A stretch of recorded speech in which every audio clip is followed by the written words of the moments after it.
One fall in the mid-1950s, I took some time off and got a train ticket to visit relatives in Cleveland. I was fresh out of school and had begun working as a stenographer and office clerk. On my return trip, I noticed a couple across the aisle, a serviceman and a young woman, having a conversation. Eventually, I realized the two of them weren't traveling together after all, but had just met on the train.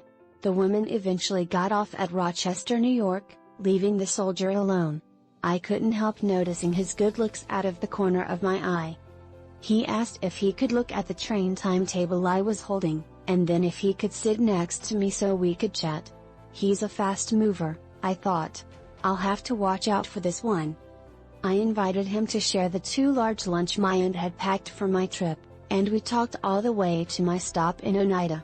He lived in Albany, 2 hours away by train, but we exchanged addresses and he said he would be in touch. After a week, I still hadn't heard from him and had begun to think he'd forgotten about me. Then, on Saturday, the phone rang and a familiar voice asked if I would like to see a movie with him that evening. He'd come to Oneida, and we ended up seeing On the Waterfront with Marlon Brando at the Calit Theater. We had a few more dates during his Army leave, and then he was assigned overseas. For the next few years, we corresponded and he visited me on other furloughs. In 1957, we married. We've been together more than 55 years, raising 3 daughters who now have daughters of their own.